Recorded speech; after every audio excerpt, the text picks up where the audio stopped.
बिस्मिल्लाहिर्रहमानिर्रहीम। अस्सलाम वालेकुम डियर स्टूडेंट्स, मैं हूं मोहम्मद साजिद। आप देख रहे हैं college math academy. Dear students, पिछले लेक्चर में भी हमने लीनियर कम्बिनेशन को डिस्कस किया था। इस लेक्चर में भी हम लीनियर कम्बिनेशन के मज़ीद एग्जांपल्स को डिस्कस करेंगे। अब स्टूडेंट्स, हमारे पास दो वेक्टर ले लेते हैं। लेट करें, एक हमारे पास v1 वेक्टर है, वो हमारे पास है 1 3, और एक v2 वेक्टर हमारे पास है, वो ले लेते हम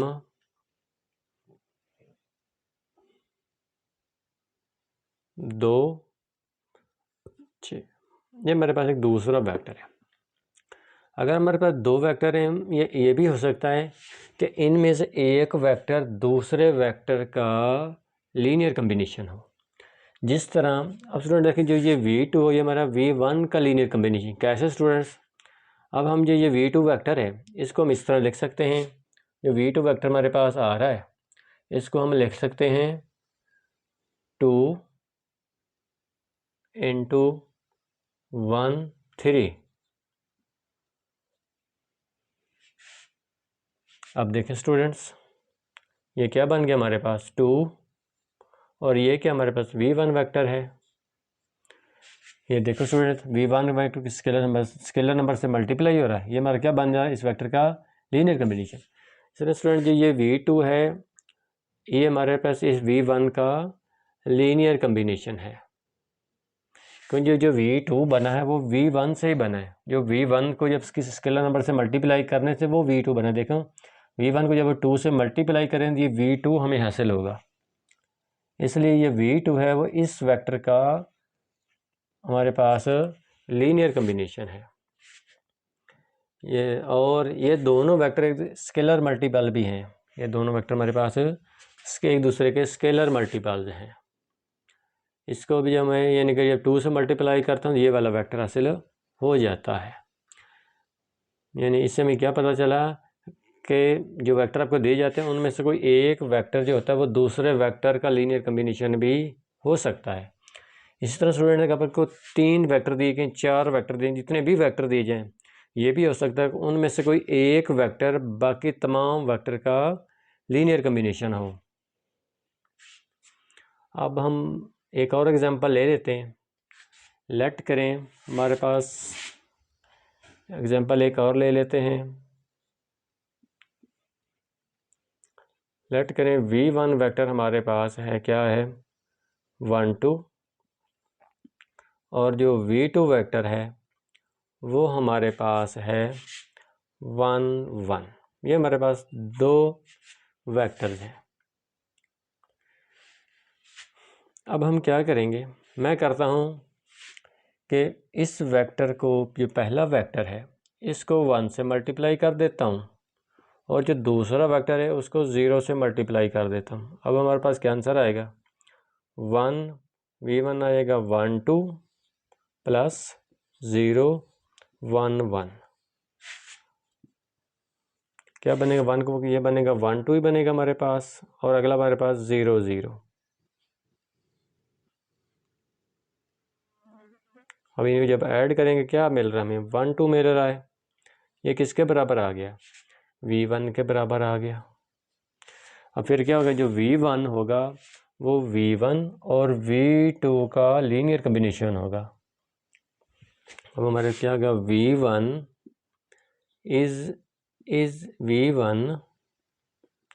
is a linear combination of v1 and v2। यानी जो v1 है वो v1 और v2 का लीनियर कम्बिनेशन है। इस तरह स्टूडेंट्स, अगर मैं ये कर लूँ कि जो v2 उसको 1 से मल्टीप्लाई कर दूँ, इसको v1 को 0 से मल्टीप्लाई कर देता हूँ, और साथ ऐड, जब दो वेक्टर आ जाए उनको स्केलर से मल्टीप्लाई करके ऐड भी करना होता है। अब हम क्या करते हैं, इसको जो हमारे पास v2 और उसको 1 से मल्टीप्लाई कर देता हूँ। अब क्या होगा, 0 इंटू 1 2 प्लस 1 1 1, 0 0 प्लस 1 को मल्टीप्लाई कर दें तो 1 1। अब इनको जब ऐड करते हैं क्या आंसर मिलता है, जब दोनों को ऐड करेंगे ये 1 1 आ जाएगा।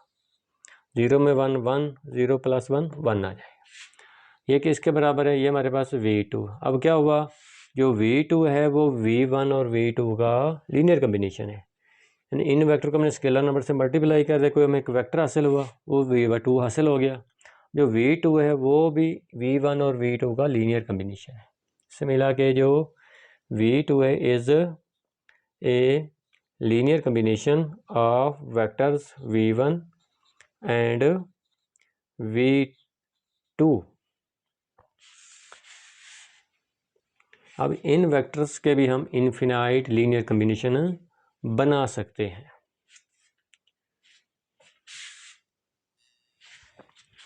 अब हमारे पास एक और एग्जांपल ले लेते हैं। लेट करें हमारे पास एक 3 वेक्टर्स का सेट है, उसमें जो वेक्टर्स आते हैं, लेट कर ले हमारे पास इस तरह के वेक्टर्स हैं, उसके अंदर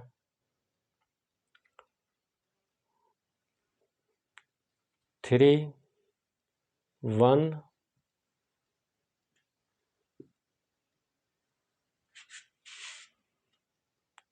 1 2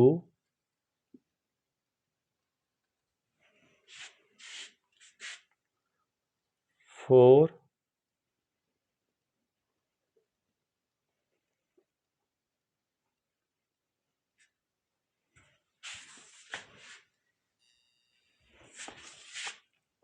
5 4।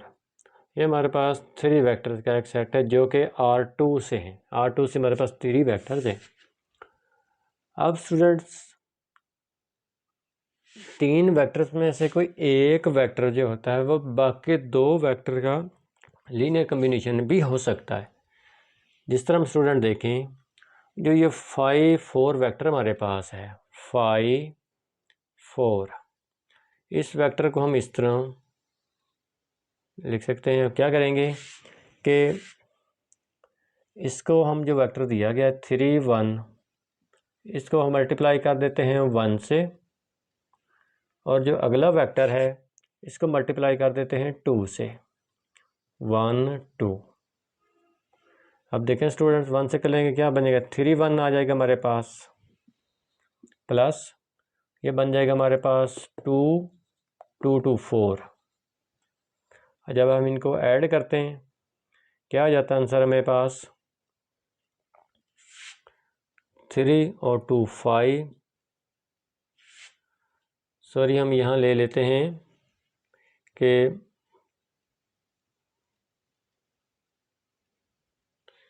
यहाँ भी चलो 5 ले लेते हैं, यहाँ भी 5 ले लेते हैं। अब क्या बन जाएगा, 1 और 4 5। अब देखें स्टूडेंट्स कि मैंने एक वेक्टर था उसको हम इस तरह लीनियर कम्बिनेशन के तौर पर लिख लिया। इसका मतलब है कि ये वेक्टर इन दोनों वेक्टर का लीनियर कम्बिनेशन है।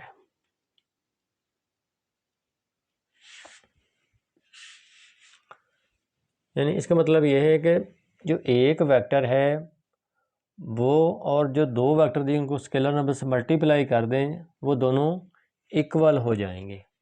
जब एक वेक्टर दूसरे 2 वेक्टर का लीनियर कम्बिनेशन है तो फिर क्या होगा, जब उनको स्केलर नंबर से मल्टीप्लाई करें तो वो इस वेक्टर के बराबर होना चाहिए।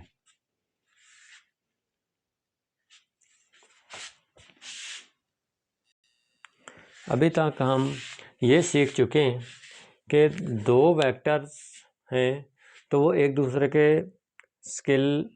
एक दूसरे के लीनियर कम्बिनेशन हो भी सकते हैं और नहीं भी। अगर 3 वेक्टर्स हैं उनमें से भी कोई एक वेक्टर दूसरे वेक्टर, जो बाकी वेक्टर रह जाएंगे, उनका लीनियर कम्बिनेशन हो भी सकता है और नहीं भी हो सकता। अगर मैं यहाँ 4 कर देता तो फिर ये वेक्टर इन वेक्टर का लीनियर कम्बिनेशन नहीं होगा। देखते हैं स्टूडेंट, अगर मैं यहाँ 4 कर देता हूँ, यहाँ हम 4 कर देते हैं,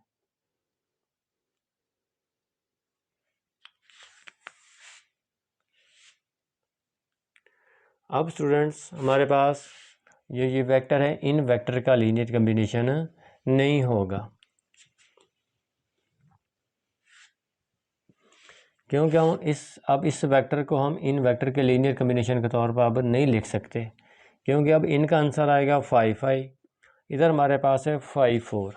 इसका मतलब है कि ये हमारे पास इनका लीनियर कम्बिनेशन नहीं है। इसलिए जो वेक्टर आपको दिए जाते हैं उनमें से कोई एक वेक्टर दूसरे वेक्टर का लीनियर कम्बिनेशन हो भी सकता है और नहीं भी हो सकता।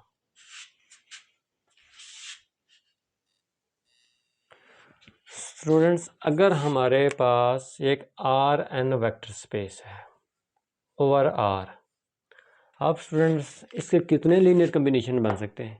क्या n लीनियर कम्बिनेशन होंगे या इन्फिनाइट लीनियर कम्बिनेशन होंगे? अब स्टूडेंट्स इधर बेशक जो भी n आ जाए, 2 हो जाए, 5 आ जाए, 6 कुछ भी आ जाए, तो उसके इन्फिनाइट लीनियर कम्बिनेशंस होंगे। अब n पर कुछ भी आप रख दें, 2 रख दें, 3 रख दें, 4 रख दें, 5 रख दें, बेशक आप R5 भी रख लें, तब भी इसके 5 लीनियर कम्बिनेशन नहीं होंगे, इन्फिनाइट लीनियर कम्बिनेशन होंगे।